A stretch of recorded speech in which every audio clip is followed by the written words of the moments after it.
It's high, high day, the army's on its way. Held off on cages out and strong. For wherever we go, you will always know that the army goes rolling along.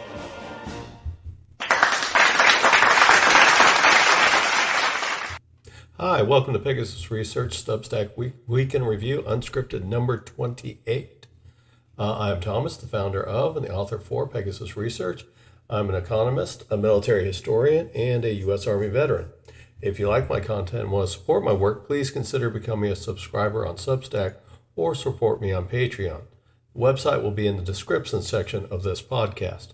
Okay, so welcome everybody, all the new people. Welcome. This is my weekly marathon podcast where I give unscripted thoughts on the articles that I wrote this week. So, first one is the West Philippine Sea Newsletter, Volume 16. The core mission of the United Nations is neglected. And CCP's 75th anniversary, the party tries to rally society through payments and nationalism. All right, so we're going to start on the West Philippine Sea Newsletter, Volume 16. As we noticed last week's podcast and last week's paper is the BRP Teresa Magbanawa, the largest Philippine Coast Guard ship in the Philippine Coast Guard, was forced to withdraw out of the Escoda Shoal or Sabina Shoal. Escoda Shoal is the Philippine name. Sabina Shoal is the traditional name noticed, kind of recognized in the West. The Philippines did say that they would replace the Teresa Magbanawa with another ship. That ship was delayed by some storms in the area and had to shelter in place. And so the Philippines expected the new ship to arrive soon, and it actually did arrive a couple of days ago, reported in Philippine press yesterday. The name of the ship on the reports I have seen have not been designated. So the question that comes up is that as soon as the Philippines announced that they were going to replace the Teresa Magbanawa, the Chinese or the Philippines detected 8 Chinese maritime militia ships returning back to the Sabina Shoal. Now, when the Teresa Magbanawa left, there was 70 ships around the Sabina Shoal. Many of those ships left after the Teresa Magbanawa left. I think it was down to 11. 59 of these 70 ships withdrew. The assumption is that they also withdrew to go back for refuel and to replenish their supplies as well, since there was not a Philippine government ship in the area. There was Philippine fishing boats, but no Philippine government ship in that area. So the question comes on there is that unfortunately, the Chinese tactics did work, and it did force Teresa Magbanawa to leave the shoal. Basically, the cause of it was that the Chinese were preventing the Philippines from doing any type of resupply mission to the Teresa Magbanawa, and so eventually she just ran out of supplies, including water, fresh water, of course. So it was forced to retreat. So if these Chinese tactics work, what is the fate of any replacement ship coming in there? Because they are going to probably, or there's a high likelihood that the Chinese will resume the same tactics because they worked in the case of the Teresa Magbanawa. So what is the choice the Philippines have to prevent the fate of the Teresa Magbanawa to occur to any of their replacement ships? So there's a couple ways. Made a couple suggestions. Again, this is more my call it my semi-amateur point of view. I was in the Army. I was not in the Navy. But some of the tactics that a replacement ship could do to counter the expected Chinese actions. The expected Chinese actions were the same actions they used to force the Teresa Magbanawa to withdraw. the choice is that it could be a mobile positioning where instead of where the Teresa McBanawa came in there, dropped anchor, and then it had two Philippine Coast Guard ships assigned to help shuttle supplies back and forth to the ship. Those were the two ships that were targeted, and then also airdrops to the Teresa McBanawa were foiled because the use of, just very similar to what happened in the Second Thomas Shoal in the Sierra Madre, when air supplies were dropped, because the Teresa McBanawa is such a small target, it dropped in the water next to the ship. And just like what happened at the Second Thomas Shoal in the Sierra Madre, these Chinese dinghies, rigid air inflatable boats, dinghies, intercepted all the supplies and either destroyed them or took them back to their ships. So they followed the same issue with when you anchor your ship. So the other one is, well, why anchor your ship when you could just do a mobile defense or a mobile presence, and that would be just sailing the ship around the area, keep it in the shoal. Now, this would prevent any type of ramming or prevent any type of issues with the being surrounded, but as stated earlier, 70 ships were in there, Chinese ships were in the shoal when Teresa McBanawa left. There will be, the Philippine ships will be outnumbered dramatically by any Chinese fleet between the People's Liberation Army Navy, which has been operating on the outside peripheries and not directly involved in operations, but have made their presence known. The Chinese Coast Guard, which is the primary law enforcement agency that's tasked by the Chinese government to enforce their illegal claims in the West Philippine Sea.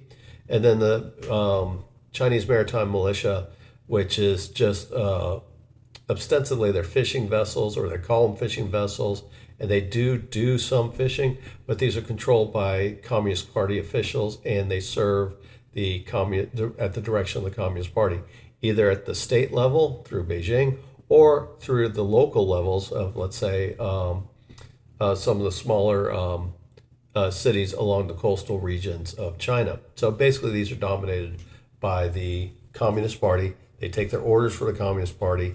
They have ships that are completely dedicated maritime militia, and then they have other ones that serve both as fishing boats and also as eyes and ears for the Chinese government or the Chinese Communist Party.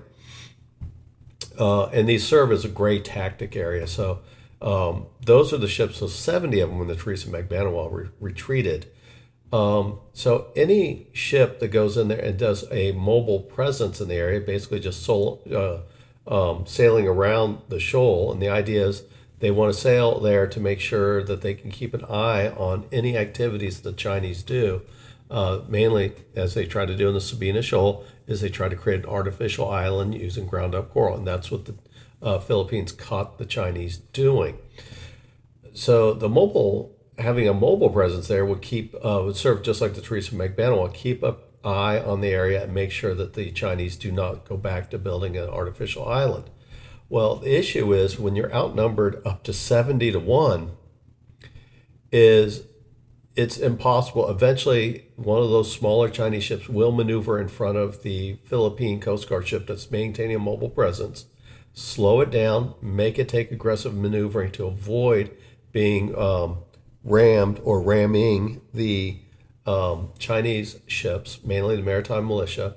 And then eventually, just like what happened when the Teresa McBanawa tried to move, it will get rammed by the Chinese Coast Guard vessels. So a mobile presence is they try to sail around the shoal. Eventually, the maritime militia and the Coast Guard will maneuver close enough because the aggressive maneuvering of the smaller Chinese vessels, mainly the maritime militia, will slow down the Philippine Coast Guard ship, that the bigger Chinese Coast Guard ships will then close and ram the Philippine ship. So that's a real challenge for the Philippine ship. So mobile maneuvering doesn't seem to work. Also, it uses up fuel, so you can't maintain station. When the Teresa McBanawa was there, it was able to stay so long because it wasn't using up its fuel reserves or fuel because it was not maneuvering around. It mainly, for the most part, just dropped anchor and just made watch there, which also made it susceptible to being intercepted or being surrounded and cut off from supply. So the U.S. and the Philippines have also, so this is another possibility. So the U.S. and the Philippines have discussed, as I've mentioned in other papers, of U.S. escorting Philippine resupply missions as a show of strength. So the Philippines wants to use their own resources, such as, example, rotating ships, and would rather use its own resources before calling in the help of the U.S. or any of its other international partners. Now, the need, if they decide, and there's some Philippine law issues and some constitutional issues about pulling in a foreign country into a dispute within the Philippines.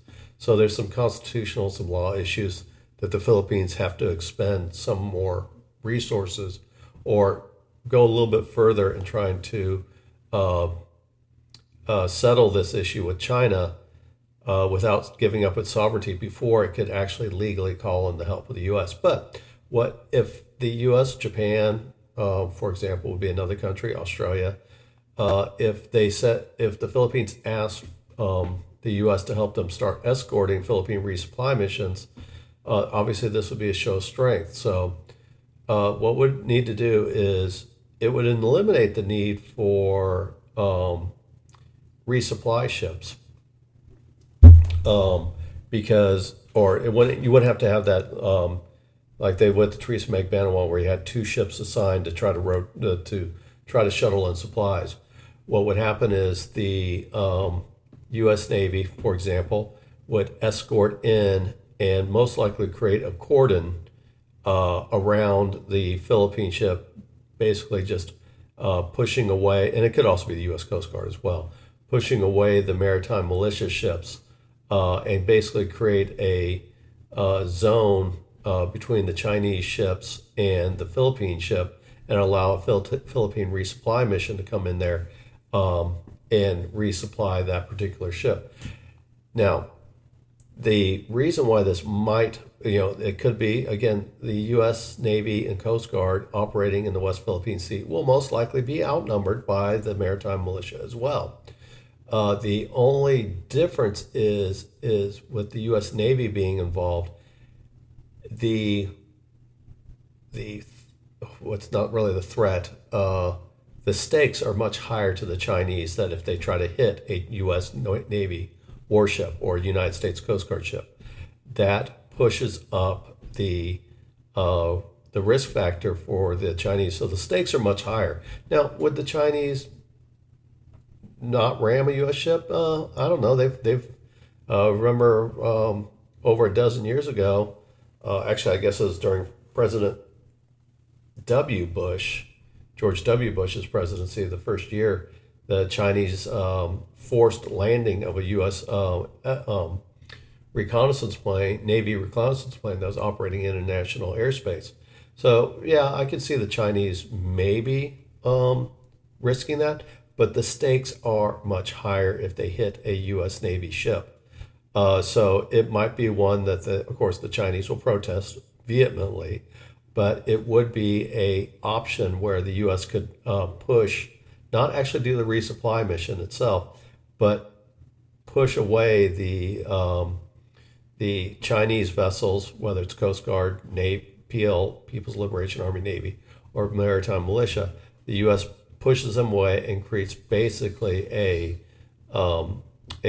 dead zone between the Chinese and the Philippine ships to allow the Philippines to operate. So that's one option. I'm sure there's other options they could go into.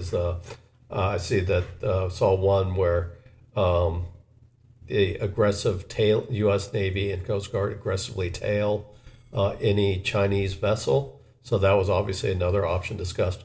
I haven't read a lot into it. Again, I am a Army person, not a Navy person, though I am fascinated with naval warfare. There's obviously some other options. So again, the biggest point is the stakes are much higher for the Chinese to act against a U.S. Navy and a U.S. Coast Guard ship than it is against a Philippine ship. the U.S. and the Philippines do have a defense treaty, but the U.S. has set out conditions that if one of the conditions is the People's Liberation Army Navy cannot be involved. That's why you see the Coast Guard performing most of the actions in the West Philippine Sea. That is part of the ground rules that the U.S. have set. So it would be also if it went to a People's Liberation Army Navy and the U.S. Navy faced off, again, the stakes would be much higher. And as I said before, the Philippines is not a war that the Chinese want to fight at this time while they're still hemmed in the first island chain.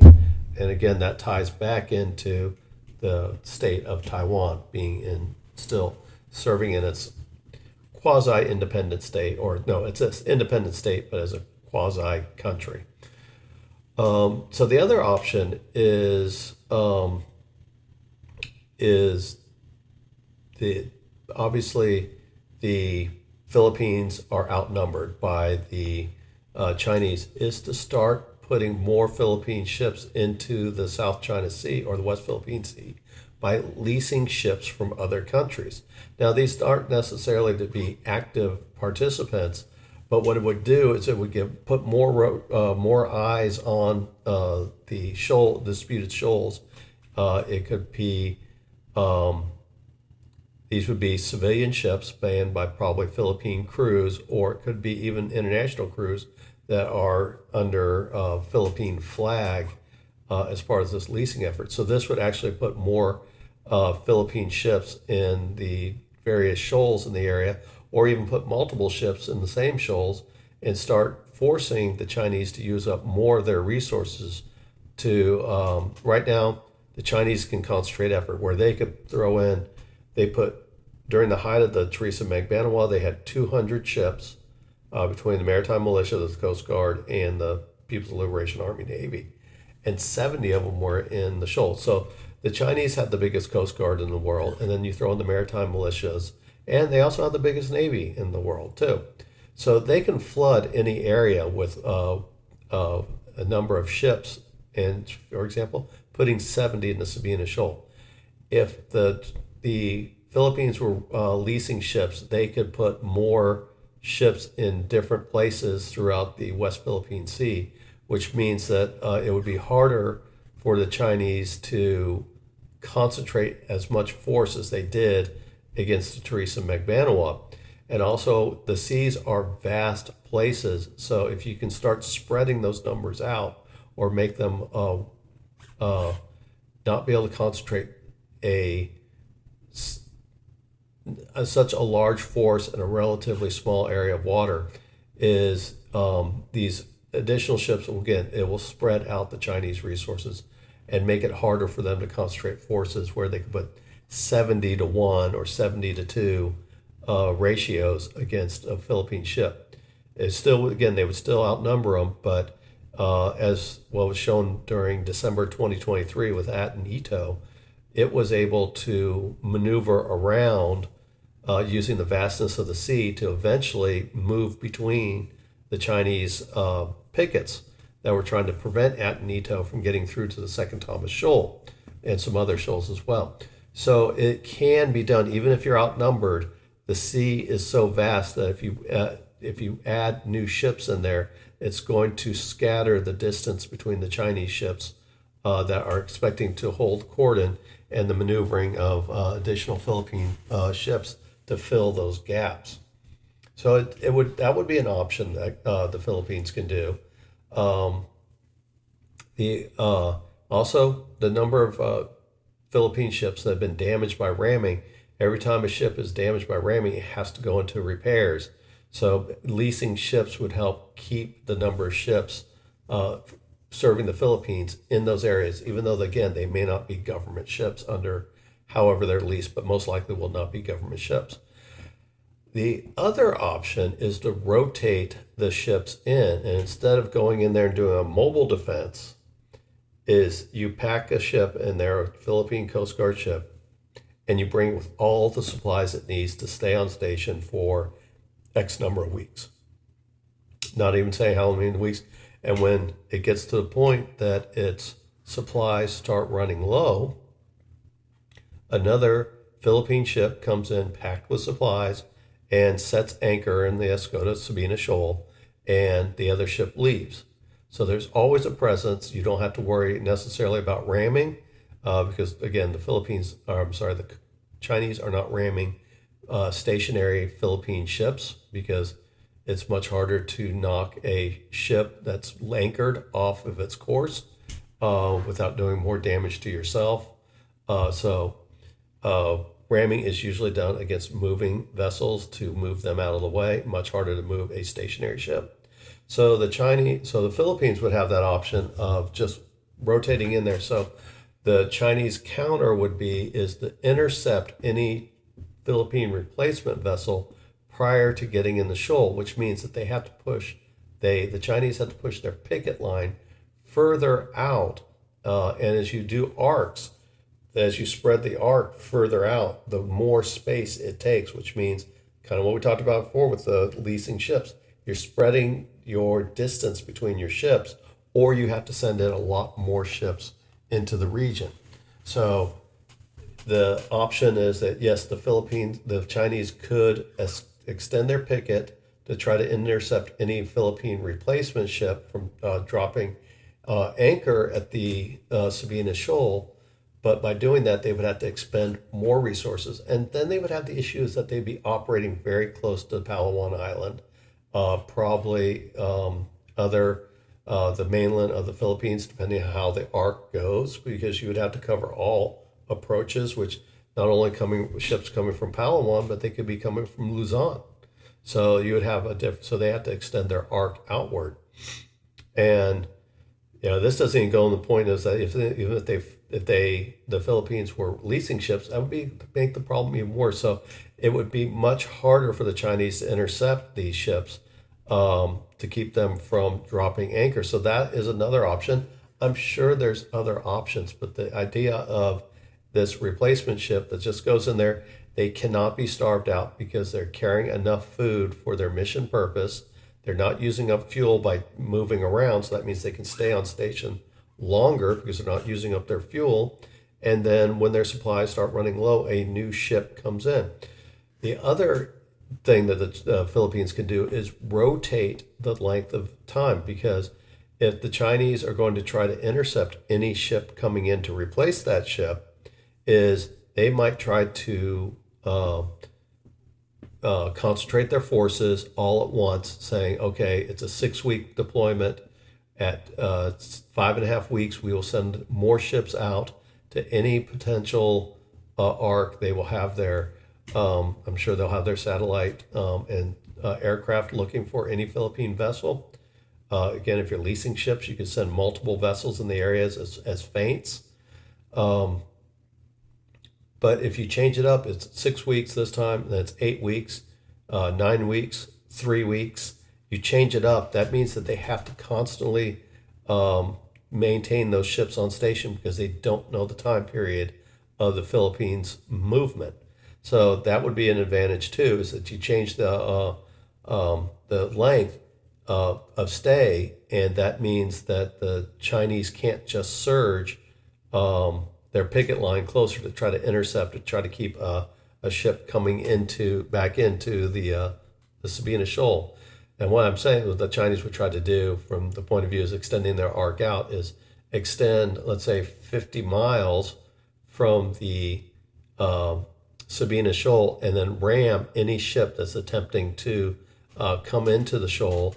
And then that ship would have to turn around, and then eventually that one ship would be out of supplies.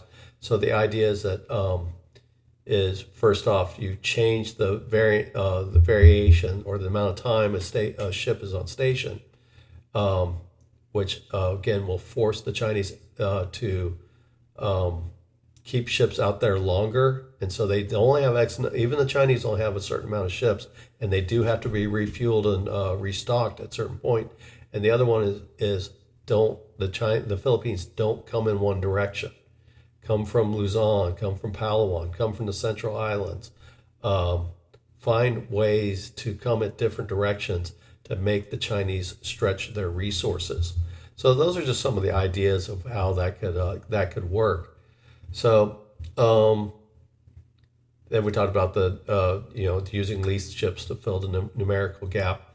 Not sure where I've read that a number of times. I haven't seen where they would get those ships, but major maritime forces are friendly with the Philippines, so that would include India, Japan. Um, there's also other ASEAN nations that might be willing to supply or lease ships, as if they're pro-Chinese or neutral to Chinese, they might be willing to, for commerce purposes, lease ships to the Philippines. The other one is South Korea. South Korea is a major producer of ships, and they might be willing to lease ships to the Philippines as well, because the Republic of Korea, is looking close to finalizing a visiting forces agreement, which is very similar to the joint forces agreement that the Japanese and the Philippines signed during the summer.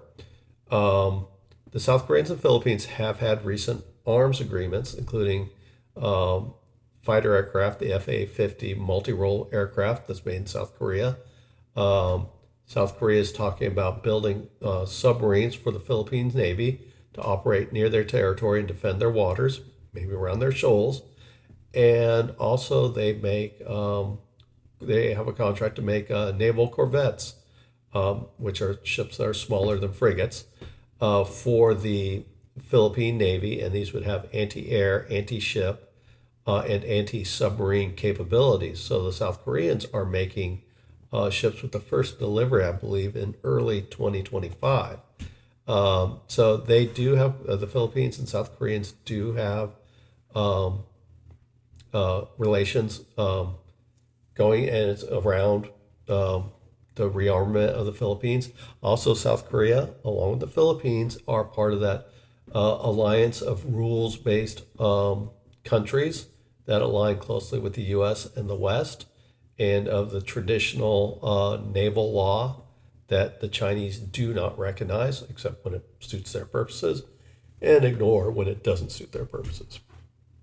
So the South Koreans talking about setting up this visiting forces agreement would mean that they obviously the South Koreans would be willing to put forces into the Philippines and along those islands. That includes probably most likely South Korean weapons, just like what the Japanese were doing.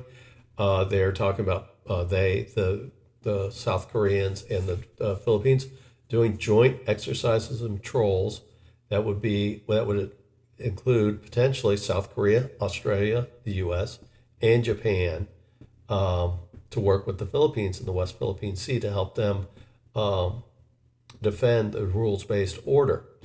Now, it's all part of the Philippines' role in coalition building. There is a gathering coalition, concerns about China's aggressive activity, mainly in its statements and activities against Taiwan, but also Japan and the Philippines. You're seeing the Philippines playing a core role in this, as they also have a defense treaty with the U.S., just as the South Koreans do and just as the Japanese do. And this is another case with South Korea signing a joint forces agreement or most likely going to do the visiting force agreement, with the Japanese already having done it. It's again, there's a lot of antipathy for many decades between the South Koreans and the Japanese due to pre-World War II and World War II atrocities of the Japanese against the South Koreans. Well, it would include the North Koreans as well, because it's the Koreans. But China's aggressive action in the region has forced former foes, and foes is probably too strong of a word, because Japan, Philippines, and South Korea all had a commonality in that they were anti-communist. They had U.S. defense agreements. So I can't really say that they were foes, but they just generally did not cooperate at all. The actions and the aggressiveness of the Chinese have changed that. It's bringing countries that were not working together to start working together. And I haven't even mentioned the part about India having signed or not selling weapons to the Philippines too to counter the Chinese threat, as well as stating that India supports the Philippines in their efforts to support a rules-based order. So a lot of the Chinese aggression is bringing a lot of countries to work together that had not worked together in the past. And you got to admit that the Philippines are willing to challenge China without resorting to force, but is using its transparency initiative to expose China's aggressive behavior for everyone to see. Because every time the Chinese do something in the West Philippine Sea, it is well documented, and it is hard for the Chinese to disavow their aggressive behavior when everything is serving, when every action they do is well documented, filmed. I mean, good Lord, they just had a 60 Minutes crew on a Philippine ship that got rammed by the Chinese ship in the middle of the night. So it's like it is well documented what the Chinese are doing. So those are some thoughts about what's going on in the West Philippine Sea and options. A lot of this was speculation on my part outside of the Visiting Forces Agreement about what possible actions the Philippines could do to prevent what happened to Teresa Magbanua happening to any future ship that's sent to the Sabina Shoal to keep an eye on Chinese activities. All right, so the next one is the core mission of the United Nations is neglected. Yeah, one of my favorite topics. And we will go back into, I'll just start off with it, is the prime purpose of the United Nations, the UN, is peace and security. It is the idea of trying to prevent war, and if an unjust war starts, to take action, including military action, to stop that aggressive war. It was formed out of close to the end of World War II, where the world powers, mainly the winning powers, were looking at a way to prevent something so destructive as World War II from happening again. They tried it again in World War I. It was an absolute failure. The League of Nations, there was a little bit more functionality in the United Nations in 1944-45 when it was first being formed. I would say that has sorely gone to the wayside because, again, it's not its only mission, but its prime mission. The purpose that it was created was for peace and security in the hope of ending human suffering. And that's probably where they've gone off the rails, is how they stretch what is security and what is human suffering. The idea is the UN was born of war to prevent war. That's its primary purpose. And until you get good at that, everything else is a periphery and a distraction. And that's what it's doing. It's a distraction. And every UN Secretary General since Hammarskjöld, who died shuttling peace missions in the Congo to try to end that war, is the UN Secretary Generals have been been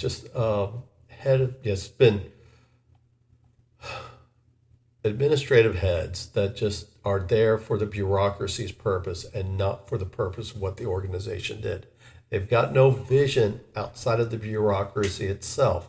They have name. Now, I'm not saying these are evil people, but they are bureaucrats serving a bureaucracy, not creating a bureaucracy to serve a purpose. And that's where I think the UN has really fallen off. And I think it's pretty easy to point to when you can go in there and say, North Korea is on the Human Rights Commission.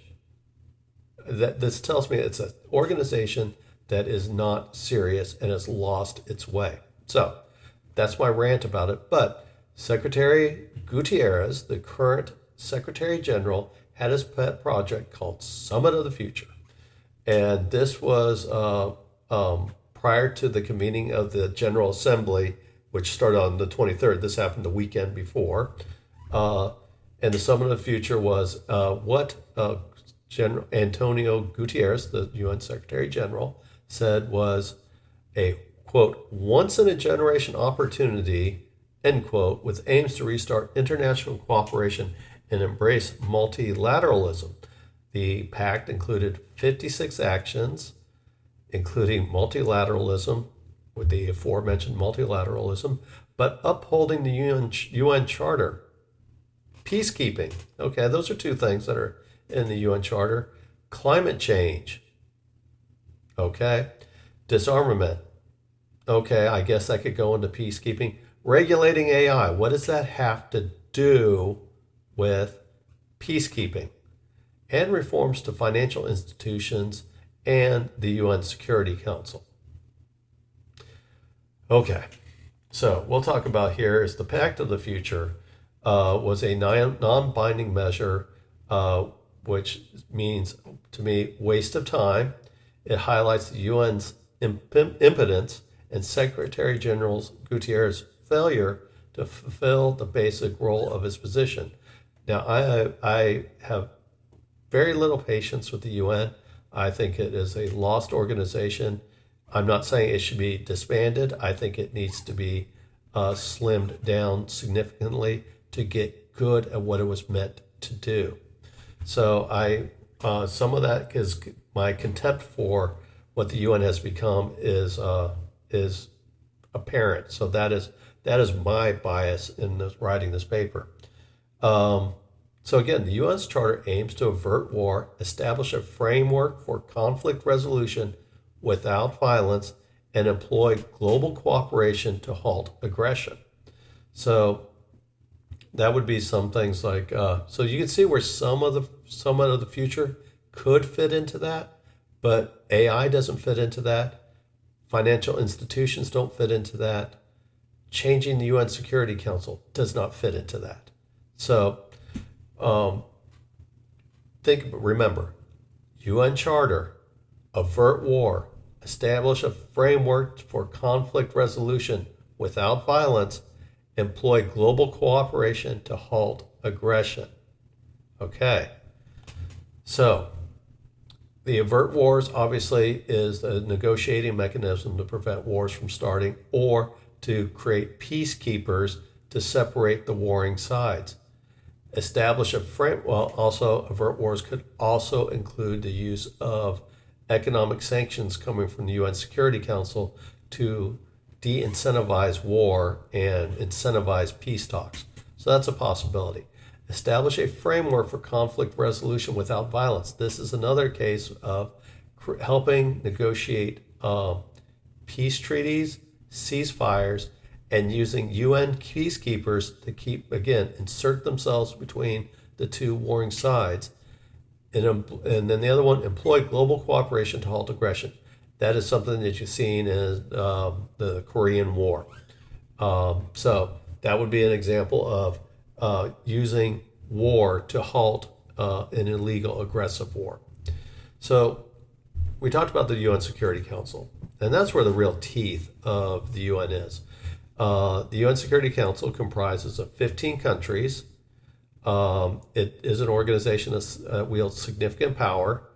It has 10 members that are rotating members on a 2-year term. And then it has 5 permanent members that have veto power. And a veto can end, any of those 5 countries can have a veto, and it ends anything. It could be 14-1 in the Security Council. And if one country, let's say the United States, vetoes, all Security Council, whatever that resolution is dead. So the 5 permanent members are just so happen to be the victors of World War II. China, France, Russia, which is the Soviet Union. So Russia assumed the Soviet Union seat. It was Taiwan, but the agreement with Richard Nixon was that the UN seat reverted from Taiwan to China, the United Kingdom, of course, and the United States. Those were the winners, the victors of World War II, and they gave themselves permanent position in the Security Council and possessing veto power. Now, we talk about the idea that Gutierrez talks about bringing about multilateralism. You can just see by me just talking about the 5 countries in the UN Security Council is, despite even China talking about bilateralism or multilateralism, multilateralism, the Chinese do, is you can see where the blocks are. China and Russia act together. United Kingdom, United States, and for the most part, France act together. It is in 2 distinct blocks and has almost been that way for the period of the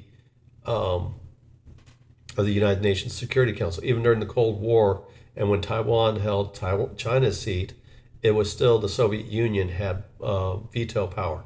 It was a representative of the bipolar world, just by the nature of it being set up. Of course, the idea was when it was set up, the winners could enforce any peace in the world, but they ended up being each other's biggest rival after the war because all the other rivals had been eliminated. So as power structures being power structures, they ended up becoming their own rival. So that maybe was a mistake in how the UN Security Council was built. Now, we'll come back to that here in a moment. So the Secretary General leads the General Assembly and is its chief administrator. Now, he is the administrator. He is not the president. He is not the prime minister. He doesn't have executive authority. He is just an administrator. For the most part, the executive authority resides in the collective efforts of the Security Council, at least the way I read it.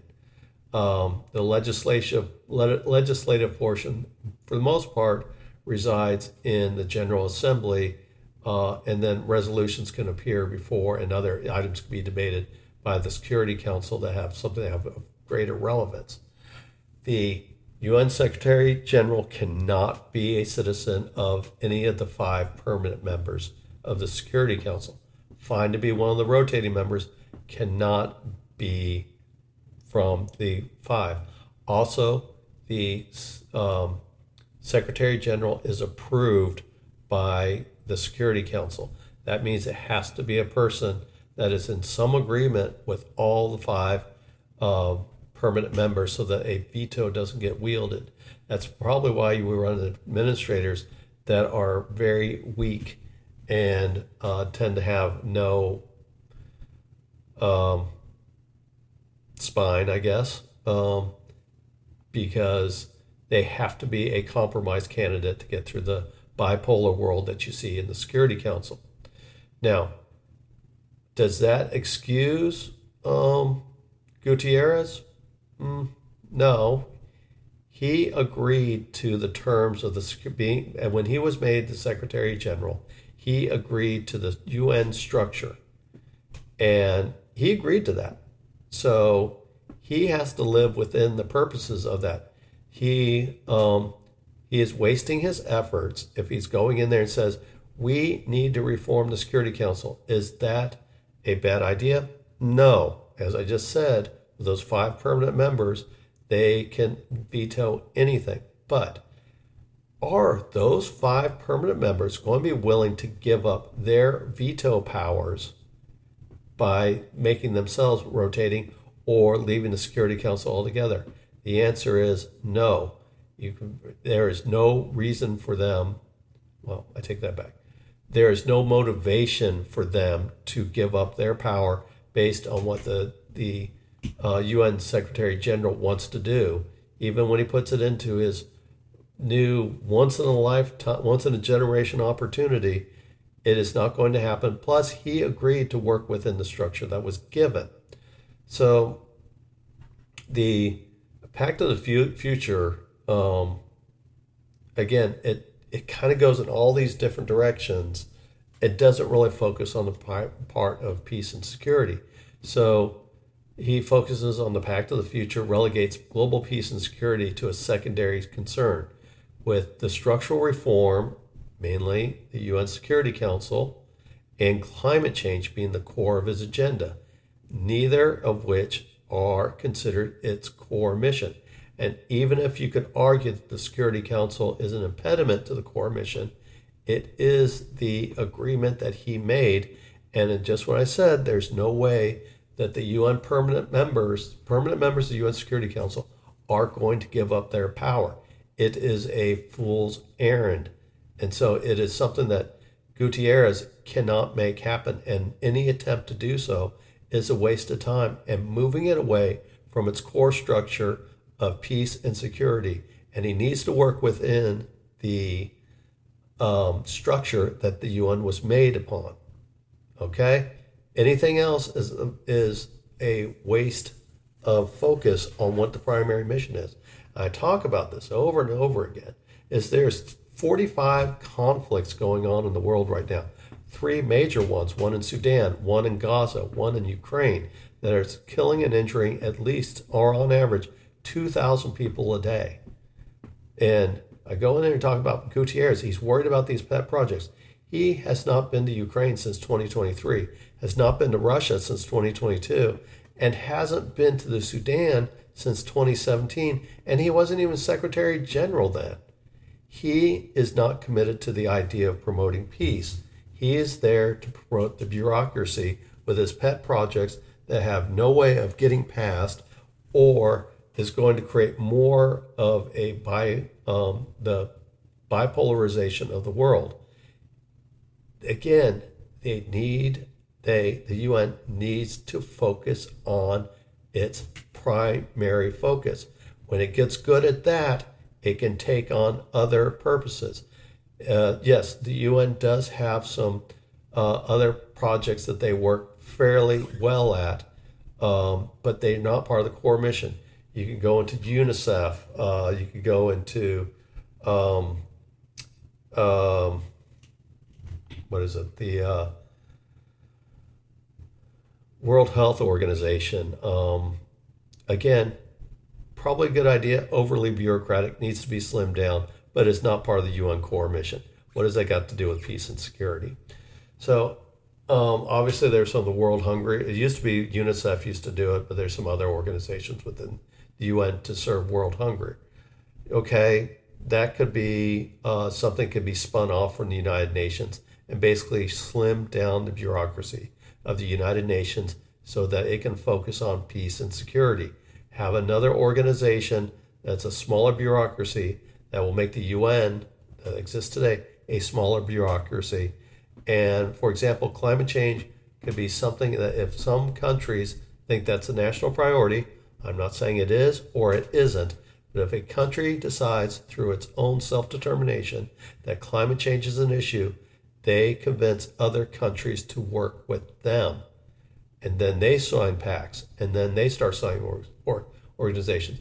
For example, the European Union. It wasn't formed by the UN.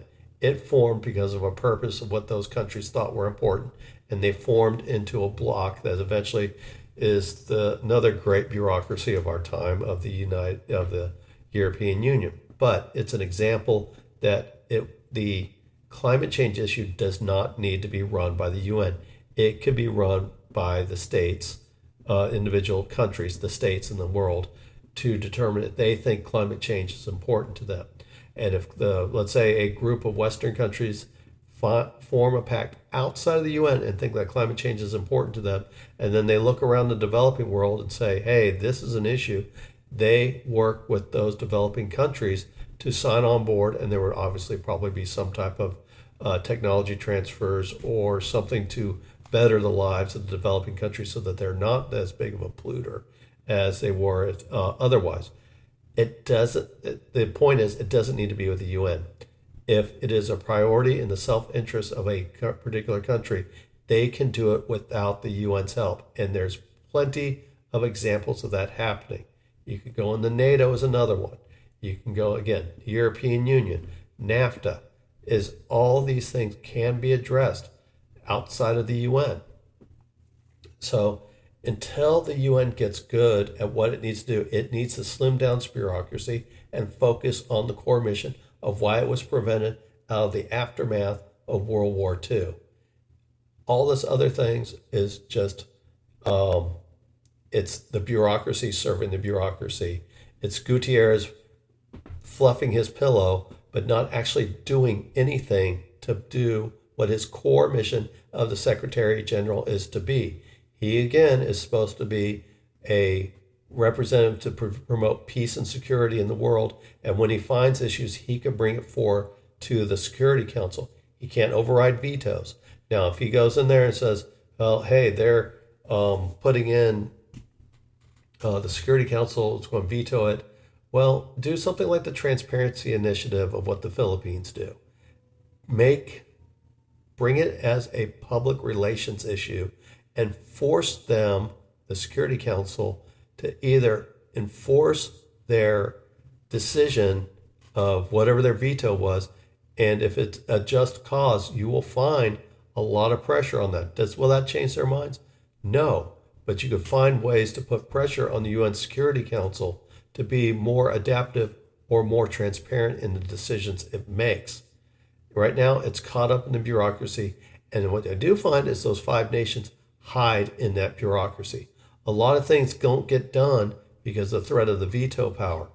Hey, take it forth, carry it forward, make the threat as far as making the issues transparent. But again, we do not see Secretary Generals willing to put their personal reputation or their safety on the line to enforce the core mission of the UN. So it is an organization that is absolutely broken and needs to be fixed. So that's kind of like my purpose. Yes, I will admit the UN organizational structure is broken, and maybe it's worth scrapping the whole UN and starting with something that is more purposeful or something that can actually serve the core mission. But it's gotten to the point that it's such a bureaucracy. The bureaucracy serves itself, and it's not about the core mission.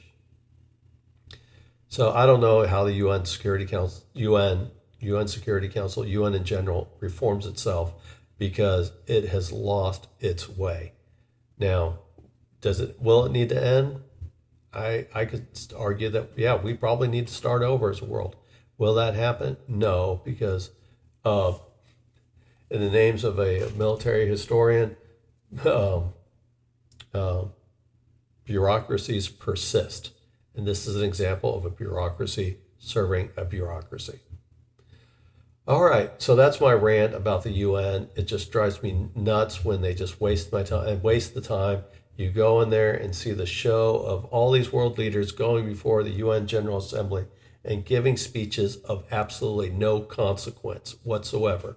And then having a Secretary General come up with some big to-do that has nothing to do with world peace, and again, is of something of no consequence. All right, so we'll talk about something happier. CCP's 75th anniversary, the party that tries to rally society through payments and nationalism. The absolute ridiculousness of the Chinese Communist Party. Now, I will say China is, and throughout history, has been a great nation, has been a significant nation. It was overshadowed by Western colonial interests that gave us the great things such as Hong Kong, which again has been reverted back to China. So China has been one of the great nations. It has served a rightful place in society or in the world history. And even today, again, China is the second largest economy in the world. And this is a case where maybe they have also lost their way. So the Chinese Communist Party, CCP, is celebrating the 75th anniversary of its founding on October 1st this year. Now, the CCP claims to reassert China's global status, which you could say is ostensibly true, a position that was lost after the First Opium War and the Treaty of Nanking. China has that put areas where China was, I can't remember the term they used, but basically China's great shame, where they were no longer a great nation, but a broken subservient to Western interests, and then the Japanese, and to maybe a lesser extent the Russians. The Chinese were no longer serving as a nation that had a purpose because it was so broken up by all these international interests. So the Chinese Communist Party came into power in 1949, 75th anniversary, as you know, is, and for quite a long time, China was a poor country. Poverty rate was, I think they had the most people living under poverty of any other nation. They were also by far the largest nation. So, but even as a percentage, it was significant. It was a significantly high percentage of people living in poverty. The CCP. So most of the history of the CCP, they hovered under suffering through various experimentations that are incredible to read and incredibly brutal of their first leader, Mao Zedong, the first leader of the Chinese Communist Party that took over China. But China has experienced significant growth and has now become the second largest economy in the world. And it has been enhancing. It's taken that wealth and enhancing its nuclear and military capabilities, and it's becoming more aggressive on the world stage. It can be said that the Chinese Communist Party did serve a role to return the stature of China as a world power through its leadership. I will also point out that it was most of its history, it was a poor country that had mass poverty, and a lot of that poverty came to an end when they started adopting market style economic reforms. And that started bringing China currency, eventually led to China becoming the factory of the world. I think that's the term they like to use. And it was, you saw it played an integral part, still does, though it is declining, but it's still a very strong manufacturing base for the world. It is the second largest GDP in the world. And this happened under CCP leadership. Again, it wasn't socialism that brought the wealth to China to allow them to buy their new military goodies and their expanded nuclear weapons, and to have things like the Belt and Road Initiative where it can throw money around to create international influence governments around the world through its economic programs. That did not happen under socialism. It was managed under market reforms. I don't want to say quite capitalism because it is still somewhat of a controlled economy, but the China's ability to uplift 800 million people out of poverty wasn't through socialism, it was through market reform. So the CCP is celebrating its great years of being a communist, and the reason why it has been uplifted itself and brought itself to the second largest economy in the world, and has brought itself back, returned itself back into a basically part of the great nations of the world, or which has been a traditional status of the Chinese, not the greatest nation, but one of the great nations in the world. I think that's fair to say. When you look at what they've contributed to society, the CCP was able to do that not through socialism. So we go into it is that when you go into what communism was, it was supposed to be a worldwide revolution. Again, it focused originally when it was created. It focused on Engels and Marx focused on the West, the industrialized West. And it was about the workers of the world uniting and overthrowing the ruling classes, the ones that owned the controlled the factors of production. So it was meant to be a worldwide reform that German workers threw off the ruling class, and English workers did that, and French workers, and they all united in a common communist cause. So this was meant to be a communist revolution was supposed to be something that transcended borders. Everybody says communism is great in theory, which it's not, but that was one of the theories that they had. Very hard to see how it could actually work, but that was the idea. Well, the CCP is now promoting nationalism within its population as an idea to set the Chinese people apart from other nations and encourage group action. So the CCP has embraced its non-communist past and asserted its position. Again, it talks about asserting its position back as one of the great nations, with the CCP playing a key role in that, bringing it into the history, and the CCP plays an integral part of Chinese identity when you look at it through the thousands of years of history of China, even though the CCP has only been there for 75 years. So what the Chinese Communist Party has been using nationalism, the Chinese people, against the common enemy for those seeking to harm the nation. This is a common issue or a common way for nationalism is if you want to focus people against a common enemy or a common foe or a common rival, you distinguish yourself from them.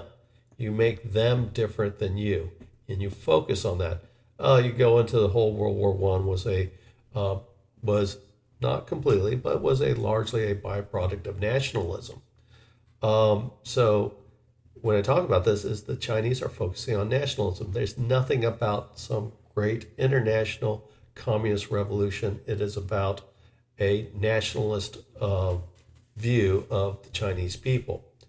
So we'll talk about why they're doing that. So the CCP has manipulated the emotions of its citizens using nationalism, reminding them of the 9/18 anniversary, which was the anniversary that the Japanese created a plot to implicate Chinese government, blew up a railroad station, and what it did is it was the Japanese used it as a pretext for their invasion of Manchuria in 1931. The Chinese government aimed to incite protests against the Japanese by reminding the people of the incident and the humiliation the Japanese inflicted basically from 1931 to 1945. And this led to the government endorsed demonstrations against Japan to celebrate that anniversary. The result was a Japanese boy going to a Chinese school in Shenzhen was stabbed to death along with his Chinese bus driver. My understanding is these were Japanese kids of Japanese who work in that have established Japanese-run factory or Japanese-owned factories in China, as well as diplomatic people. So that's what this Japanese school setup in China was. And the stoking of the 9/18 anniversary and the prodding of nationalism is a reason for the stabbing of a 10-year-old boy, which was the second time it's happened in the past few months. Now, why are the Chinese doing this? Why are they stoking nationalism? Right now is the Chinese are facing a demographic headwind. Their population is declining rapidly. I wrote a paper on this. Look it up on Substack. Interesting read. Things that I'd never even thought of. The extent of the shrinking population in China is mind-blowing. By 2100, their population can go from 1.2 billion to as low as 450 million people. I think the worst or the most optimistic estimate is they fall to 1 billion people, but that's still a decline of almost more than 200 million people down to 450 million people. Also, their population is aging. When I talked about some of the terribleness of the Chinese Communist Party, what they've done, one of that, this demographic time bomb that the Chinese are facing is due to the one-child policy that was implemented by the Chinese government, Chinese Communist Party, and it set in motion a demographic time bomb. So just in the past 2 years, China has lost almost 20, I think it's about 25 million people from their have died. So their population has shrunk by 25 million. They are no longer the number one most populous country in the world. That is India. And India's population is actually much younger than the Chinese population. So you not only have the workforce is declining because the population is declining. When your workforce starts shrinking, that means your labor rates your aggregate labor rates start rising because you have fewer workers. Where on the same side, where India is growing and their people are younger, their labor rates are dropping. So you talk about China being the factory of the world. One of the reasons they're a factory of the world was cheap labor. That is something that now is going to be rapidly diminishing from China. So this is going to cause all types of demographic headwinds for the Chinese. Again, the population is aging, which often requires more support from the state, especially in the Chinese Communist Party, to keep a stable society. It did have a very liberal retirement policy. Well, they've changed. They've upped the retirement age. And so to try to do twofold, increase the labor force by not allowing so many people to retire, and then also foregoing paying those retirement benefits as early as they would have. So that helps with some of the issues with national and local debt. The U.S. obviously has a big debt problem. The Chinese have most likely a much larger debt problem than the U.S. has. There's a housing crisis in China. There is deflation. They face potential sanctions from the West over Russia's support for their support of Russia in the Ukraine war. And they've had the slowest GDP forecast in decades. And they have a youth unemployment rate, and they have all types of problems with the youth, is a youth unemployment rate of nearly 19%. So there's significant headwinds in China. So the idea of promoting nationalism, start focusing on the common enemy, start focusing on what people have done to you, or what the threat they are to you, to start taking people's minds off all the problems that are going on in China.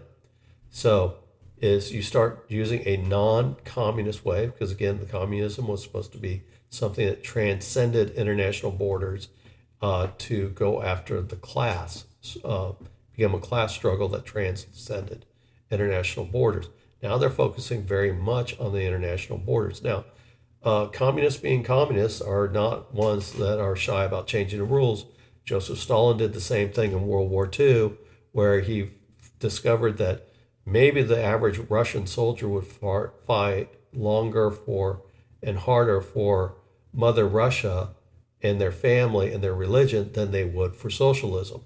So he started promoting, when you look at they talk about the war as the great patriotic war. It's not the great socialist war.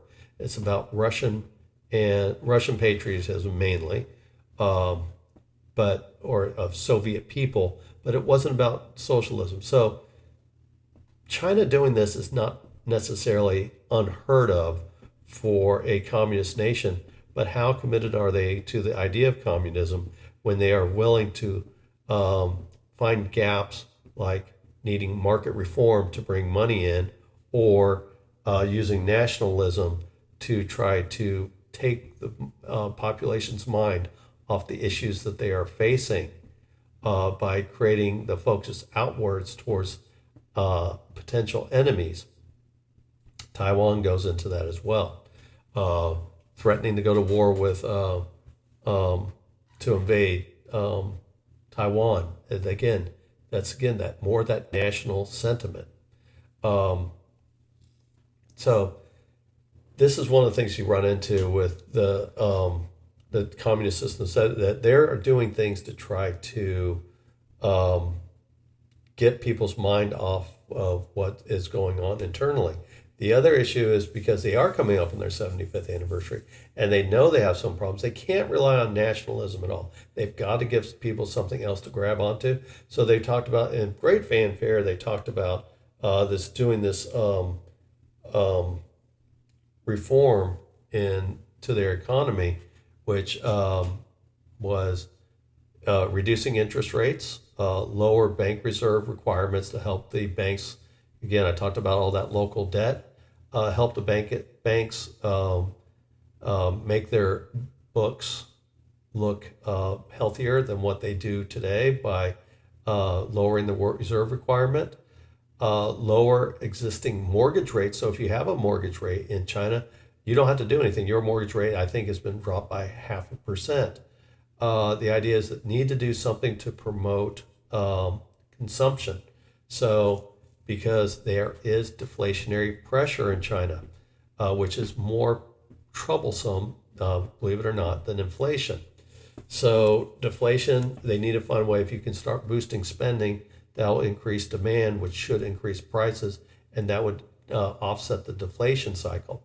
And they need to reduce youth unemployment. Again, the idea is their workers are getting older, and you're seeing on the bottom end, the young unemployment is very high. So they need to find some way to engage those future workers that will be needed as that demographic time bomb starts. Well, it's already kind of started. The fuse has been lit, and they need that youth unemployment. They can't afford to have them sitting on the sidelines of the culture.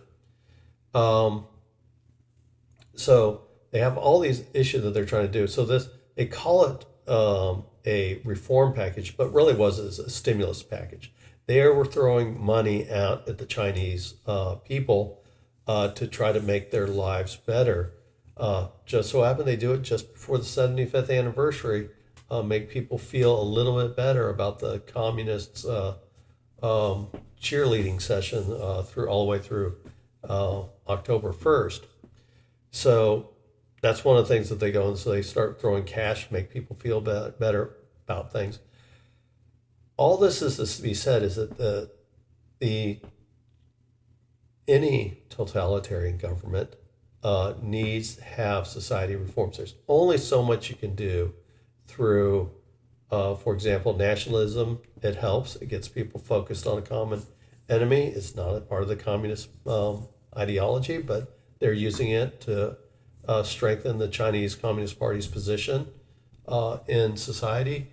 They are trying to address all the ills, not because they necessarily care for the Chinese people. This is about preserving power, because you have to have a society that is at least somewhat satisfied to be willing to go along with the government, even when they go into excess as far as what they do. That's meaning like jailing people, or in China, the social credit system. So if people are somewhat satisfied, they will be willing to go along with that. But if they're unsatisfied, you'll find it gets harder and harder to control people. Just look at the point of view. Look at Eastern Europe at the end of Cold War, towards the end of the Cold War, how hard they were to control. And as the communist governments tried to tighten the grip, it just got worse. Poland, for example. And eventually, these societies, even with totalitarian societies and threats of the gun, it didn't work. Look at Romania. So that revolution, they brought all the stops out to preserve communism, and it wasn't enough. So they have to keep some form of stable society. And if they have to do non-communist means to get them to do that by throwing yuans around, or promoting nationalism, basically use money, use nationalism to enforce the CCP's position in China's society, then I guess they'll do that. But how committed are they to their core values? Kind of going back to the UN, how are you to core values? Have they moved beyond the idea of serving a purpose than to serve power itself, power for the sake of power, and not for some type of overriding philosophy, no matter how bad that philosophy is. And communism is a bad philosophy. But it shows that they have almost no meaning CCP leaders have no real core beliefs other than power for the sake of power. And if they have to use nationalism and throwing around money to keep the society somewhat happy and keeping them in power, I guess they'll do that. So finally, it goes into the issues too, is China, because I mentioned earlier with the increases in the war or being more aggressive on the world stage, building up its defense capacity, its nuclear capacity, what it's doing in the West Philippine Sea. All of these actions end up bringing the paradox of it is that as the CCP wants to show up nationalism and say, hey, we're standing up for you. You got to support us because we help support the greatness of the Chinese nation. The more assertive they become, the more forceful the international opponents react. And it's typically an economic response in a country that has all types of headwinds.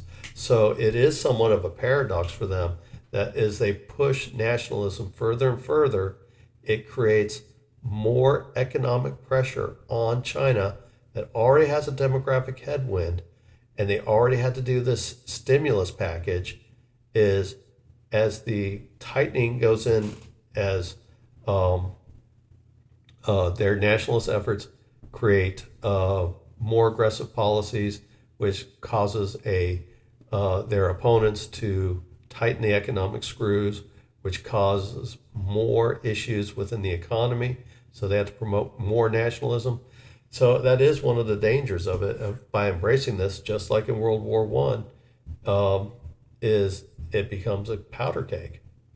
Now, I'm not saying that they're going to immediately start a war. Can the Chinese Communist Party start a war in the Western Pacific and still maintain society's stability to follow them? And that's probably the big question mark. I'm sure they would prefer a peaceful way of taking Taiwan. And I wrote about that a few weeks ago as well. So take a look at that. So that's just some of my thoughts, really thinking about the Chinese Communist Party coming up on their 75th anniversary and how uncommunist they are becoming to try to preserve their power to get up to their 75th anniversary and beyond. All right, so that's this week's papers. I only did 3 instead of 4, so that cut it down. So we're not going to have any more. We're not going to have any 2-hour broadcasts this week, which I think is actually a little too long. I want to say thank you for all that everybody that has new subscribers. I really appreciate all the subscribers that have been with me. I appreciate you staying with me. Drop me a line. I had some interesting conversations on Substack, which I always enjoy. I got some commentary in YouTube, which is less than I used to try to engage and try to convince people on YouTube, and for the most part, I think most of them are just trolls. It's not even worth it. I kind of feel like Palpatine on the Robot Chicken going up the escalator, where when he runs into the stormtroopers and they say, "My Lord," and he goes in there and says, "Stormtrooper," and they give each other their salute, and then by the time the dozenth stormtrooper comes in there, Palpatine is done with it, and he's telling them to go F themselves. And so I sometimes wonder if I'm getting to that point with some of the questions that I get in YouTube, but vast majority do not comment. It's a channel that has some content. It's almost declining. I don't know if I'll stick with it. It doesn't pay anything. Its commentary is not enough. And I look at my when I go into my stats to go look at where my traffic's coming from, YouTube is, let's see here if it even makes it up here.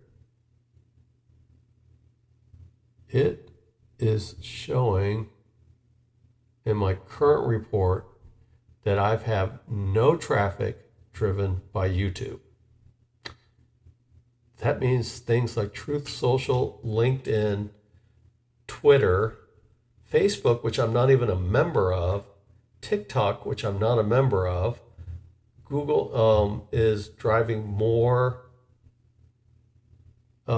traffic than back to Substack than what than any other source, or so it's like it's not even making it into the top sources. So it's one of those cases where let me go back and look here.